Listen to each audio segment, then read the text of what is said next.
siya. May secret affair kami ng office mate ko. Hindi ko matigilan kasi sobrang galing niya sa...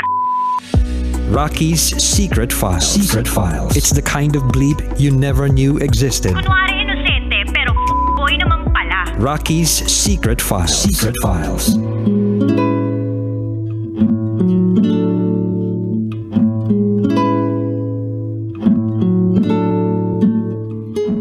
And we're back. Kasama nyo pa rin si DJ Rocky and this is Sai's Secret File. Si Sai na naging kabit, yung kabit din ng kanyang best friend. Di ba nga, hiniwalayan na nga nung best friend niya yung kabit niya dahil nga meron nga siyang pamilya. Tapos eto naman siya, since lagi niya nakakausap yung kabit nung best friend niya, kinausap-usap niya hanggang sa na-develop sila sa isa't isa. Noong ang iniisip niya, parang laro-laro lang. Total, alam naman din nung guy o nung kabit, naging kabit nung best friend niya na playgirl siya, fubo-fubo lang. Tapos biglang, boom, hook na sa kanya yung naging kabit ng best friend niya. At ngayon, tinatanong niya, paano makipaghiwalay sa isang taong alam niyang suicidal at alam niyang nahulog na sa kanya. So, ngayon, ibabaon niya sa lupa o sa hukay yung sikretong ito. Lalong-lalo na hindi niya ito ipapaalam kahit kailan sa best friend niya. Siguro kahit magkahulihan, deny to death pa rin. Di ba ganun yung mga ginagawa ng iba? Yung kahit nalaman na, nagkabukingan na, nakita na sa ibabaw ng kama, nakapatong, ganyan. Talagang deny to death pa. Ha? Nandito ba ako? Parang gano'n. Pathological liar pala. Anyway, pakinggan na po natin yung mga kabisyo natin nag-share ng kanilang mga thoughts, comments, suggestions, and violent reactions. Ito po ang sabi ni Danilo R. De La Cruz.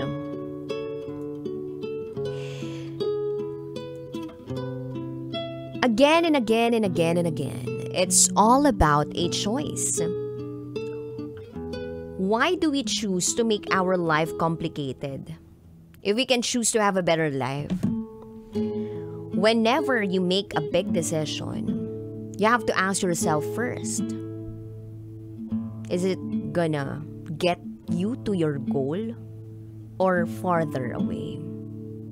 If we have a partner in life, please value your relationship and do not be selfish. Hi, why so blooming from yesterday up until today, DJ Rocky? Have a trustworthy Tuesday, my kryptonite, DJ Rocky, lots of love. Ay, ang taray naman ng message na yun.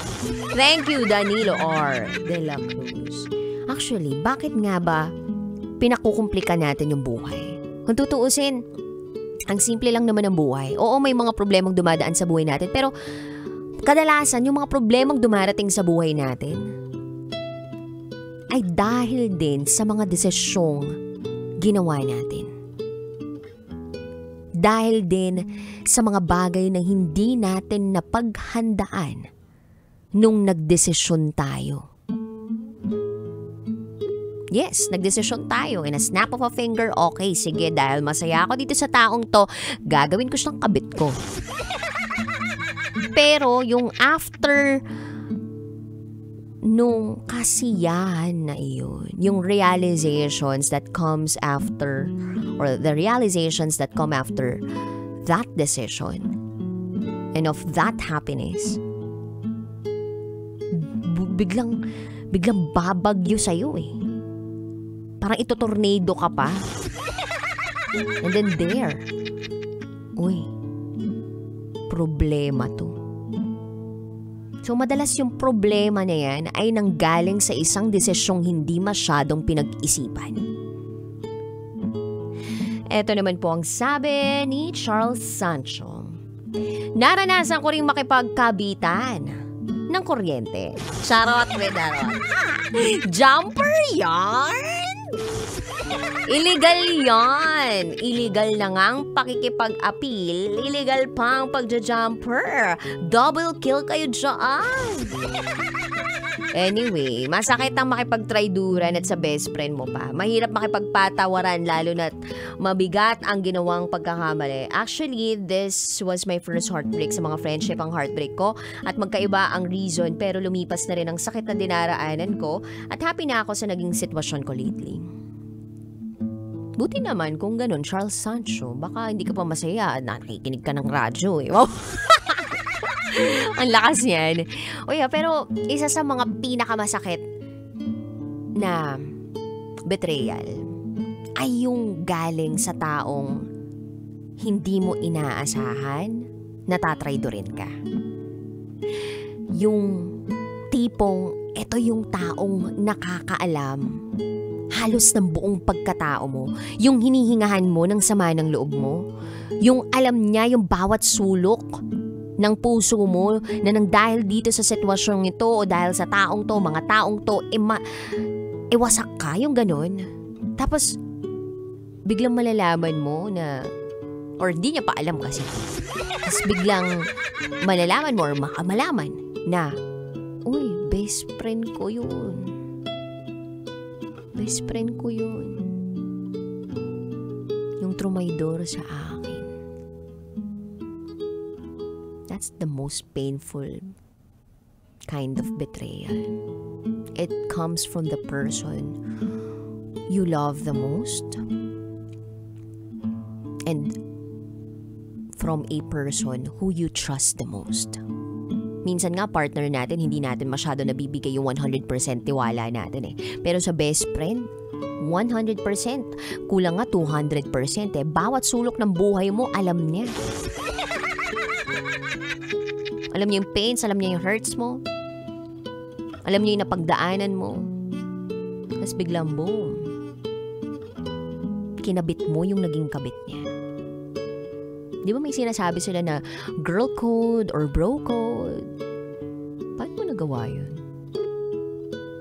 Tatry ko lang naman eh. Titikman ko lang naman eh. Kasi na-curious ako dun sa kinuwento ng best friend ko. So ang tanong is, best friend ka ba talaga? Or friend lang? Or talagang nagkamali ka lang? Anyway, eto naman ang sabi ni Bernard Laurejas. Naloka ang pasahero ko sa Grab dahil sa kwento ni Sai. Usong-uso yung mga kabitan na ganyan. Yung kaasawa ko nga naging kabit yung classmate niya nung high school. Buti na lang magaling ako at nahuli ko agad.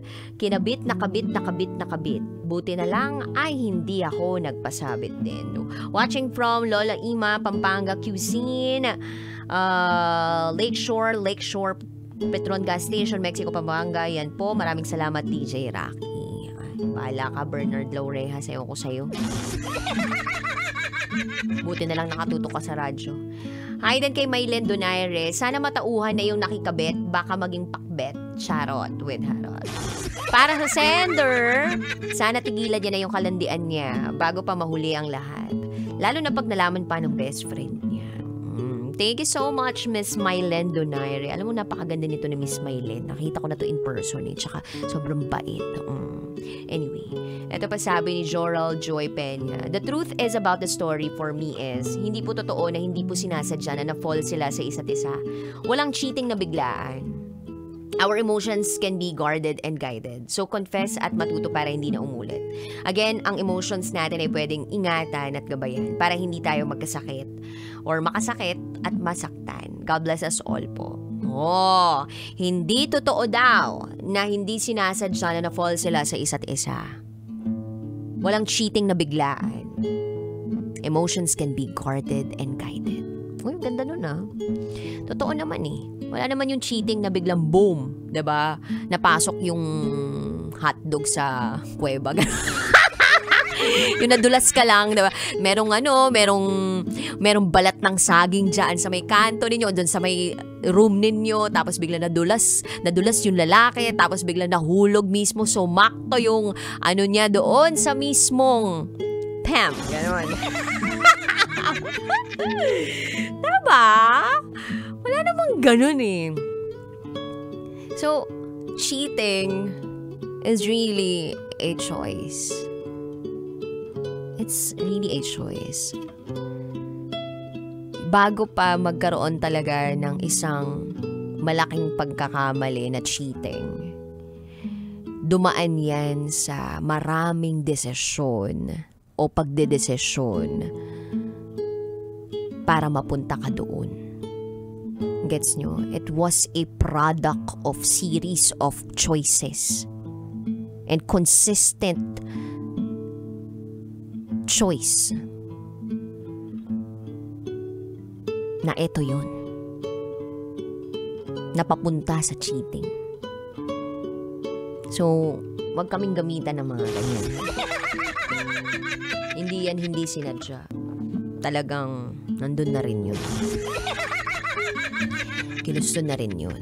Well, iba-iba lang naman ang intensyon. Yung iba for love, yung iba for heat. Heat! Oh, ang heat!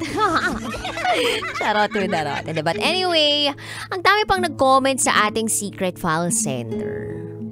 Ang daming ang mind blown doon sa nangyari sa ating secret file sender. Kasi biruin mo yun, sa latter part ng secret file niya, biglang sinabi niya sa atin na, uy, newly wed lang siya. Bagong kasal lang sila nung long time boyfriend niya. At yung dynamic sila nung boyfriend niya, naglolokohan sila. Kasi nauna naman yung guy daw eh. So, yun. Might as well quits lang. And that works for them. So, iba yung dynamic sila. Baka same talaga sila ng values pagdating doon and it works for them. So, ang question dito is that, paano mo titigilan? Then, you just have to make a choice. Paano mo titigilan yung kabit or naging kabit ng best friend mo? You just have to make a choice and be consistent in choosing that decision. At yun ay ang wag nang makipag-communicate sa taong ito. But just be ready. Just be ready. Kasi baka mamaya, isplok nitong lalaking to sa boyfriend mo yung pinaggagawa ninyo. O isplok nitong naging kabit ng best friend mo yung pinaggagawa ninyo. Because he's gonna be desperate to win you back kung sakaling fall na talaga siya sa'yo. Pero kung ayaw na rin naman niya ng ganyang magulong relasyon at nire-respeto ka rin niya, nire-respeto niya ang desisyon ninyo, then okay. Maraming salamat, Lord, kasi at least yun yung nangyari. But it's not gonna be in your hands. Yung mga susunod pang pwedeng mangyari. Pero yung pwede mong gawin ay maging consistent at lagi mong piliin yung desisyon na wag nang makipag-communicate o wag nang makipaglandian dyan sa kabit mo / naging kabit ng best friend mo. At tungkol naman sa desisyon mo na ibabaon mo sa hukay ang sikreto mong ito.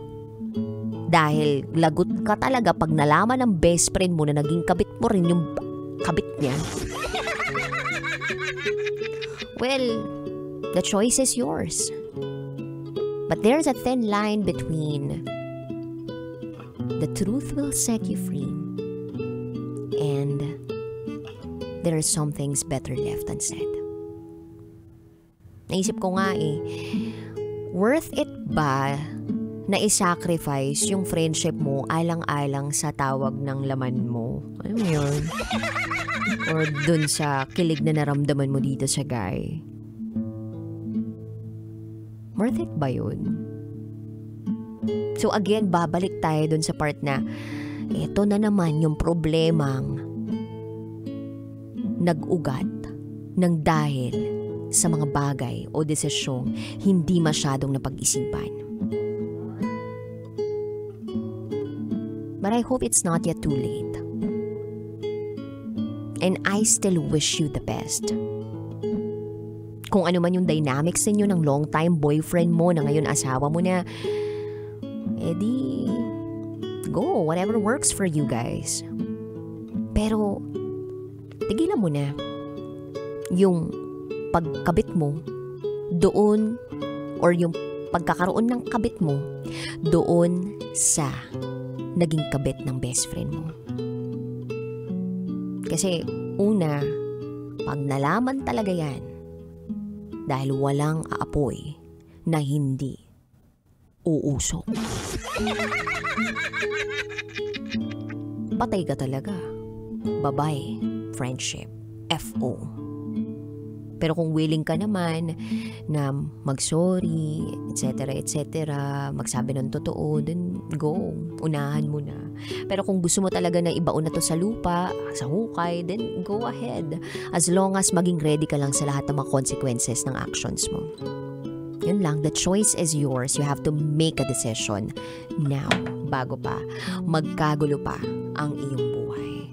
I wish you peace of mind and genuine happiness. At sa mga kabisyo po natin out there na gusto mag-share ng kanilang secrets, share it to me, raketera@gmail.com. I gotta say, BRB as in Bathroom Break. You are still with me, DJ Raki, and you are listening here sa Stasyong number 1 sa mga malulupit manggapang sa kakalsadahan. 90.7 Love Radio. This is Sai Secret. Say I don't